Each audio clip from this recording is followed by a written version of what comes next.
네, 여러분 안녕하십니까? 이낙연 국무총리가 연하장을 보내왔습니다. 저한테만 보낸 개인적인 연하장이 아니라 언론인을 비롯한 여러 인사들에게 인쇄를 해서 보낸 연하장입니다. 이낙연 총리는 동아일보 기자 출신이지요. 논설위원도 했고 국제부장도 했습니다. 저하고 비슷하군요. 누구보다 명석한 머리로 현명한 사례 판단을 잘하는 인물이다, 이렇게 정평이 나 있습니다. 앞선 다른 총리들이 보냈던 연하장은 인사말이 대개 늘 보던 문구였습니다. 예를 들어서 제가 황교안 전 국무총리가 보냈던 연하장도 오늘 들고 나왔습니다. 여기 보면은 뭐 새해가 밝았다, 다사다난했다, 새해에는 온 나라에 희망이 넘치기를 기원한다, 새해 복 많이 받아라, 뭐 이런 대략 짐작할 수 있는 그런 내용들이 보통이었습니다. 황교안 전 국무총리가 보냈던 연하장입니다. 그런데 이낙연 총리의 연하장은 좀 달랐습니다. 이 총리의 개인적인 정치 철학과 현 정부의 새해 국정 기조가 상당 부분 담겨 있었습니다. 그래서 지금부터 이낙연 국무총리의 연하장을 좀 살펴보도록 하겠습니다. 먼저 첫 번째 구절, 제가 노란색으로 밑줄 그어놓은 덧칠을 해놓은 그 부분입니다. 이 총리는 전쟁의 걱정을 딛고 평화의 희망을 보았습니다, 이렇게 말했습니다. 자, 과연 그렇습니까? 우리는 2018년에 전쟁의 걱정을 극복했습니까? 평화가 가시권에 들어와 확실하게 보입니까? 이 총리의 연하장을 받은 그날 제임스 매티스 미국 국방장관이 사임을 했습니다.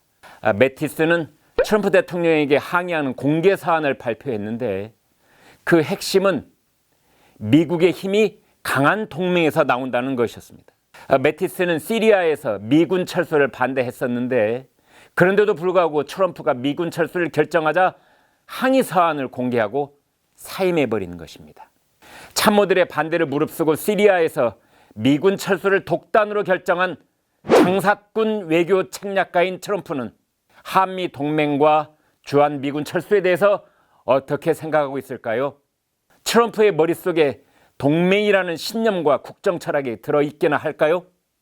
주한미군은 3차 대전을 막기 위한 것이라고 했던 매티스 장관이 떠난다면 한미 동맹과 주한미군은 이제 어떻게 될 것입니까? 마이클 그린 전략국제문제연구소 CSIS 선임 부소장은 한 국내 일간지 기구에서 내년 2019년에 2차 미북 정상회담은 없을 것이다, 이렇게 단언을 했습니다. 이 한마디로 실질적인 성과가 없기 때문이라고 했습니다.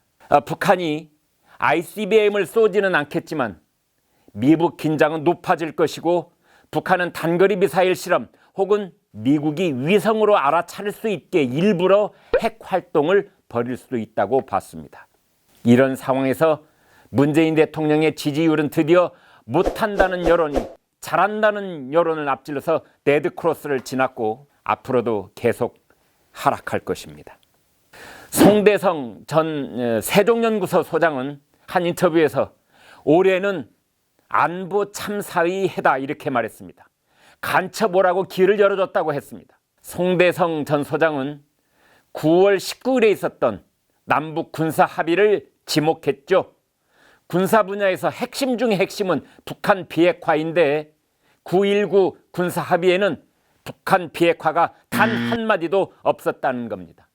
대신 전방의 GP를 없애고 임진강 근처 철책선을 없앴습니다. 간첩오라고 길 닦아준 셈이라는 것이지요.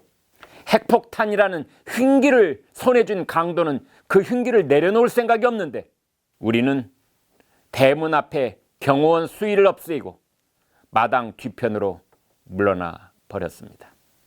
송대성 전 소장은 문재인 정부가 북한의 진짜 실체를 몰랐거나 아니면 남북 공조로 유장 평화를 만들어 보고자 했거나 둘 중 하나인데 개인적으로는 후자 쪽이라고 생각한다, 이렇게 말했습니다. 이것을 쉽게 풀이하면 김정은에게 속았거나 아니면 김정은과 짜고 우리 국민을 속였거나 둘 중 하나로 짐작이 되는데 아마도 후자 쪽일 것이다. 뭐 이런 뜻입니다.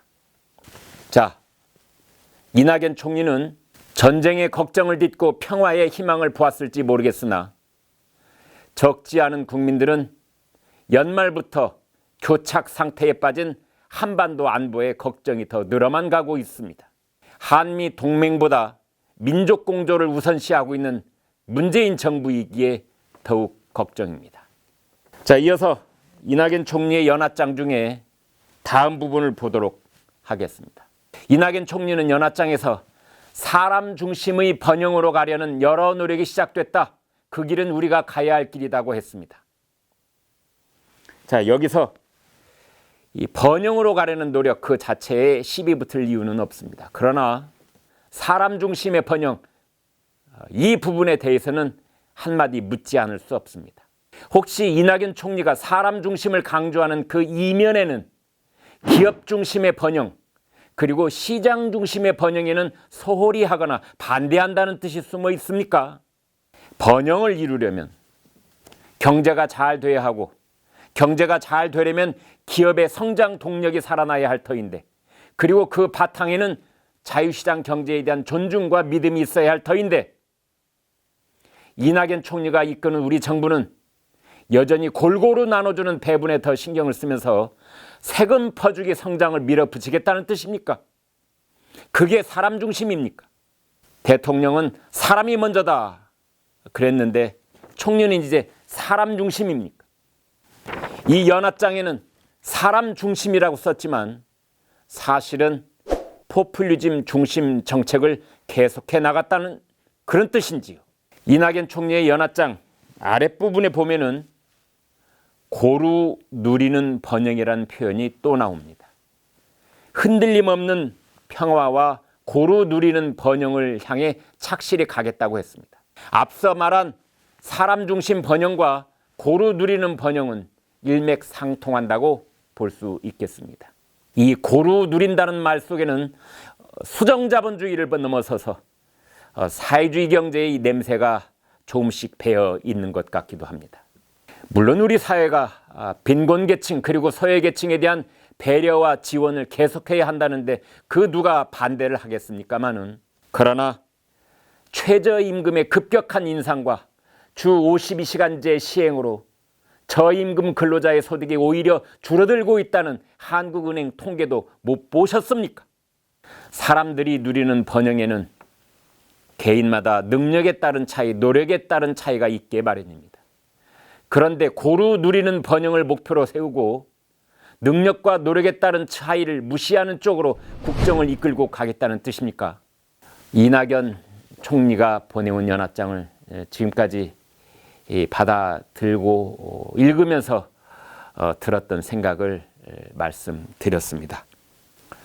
이런 생각에 공감하는 국민들이 적지 않다는 것을 이낙연 총리도 유념하리라 믿습니다. 이 총리의 연합장 말미에 나오는 표현대로 연말연시 마음도 몸도 분주하시겠지만 가족과 이웃을 살피시면서 흐뭇하게 지내시길 바라겠습니다. 지금까지 김광일의 입에 공감하시면 구독을 눌러주시면 고맙겠습니다. 감사합니다.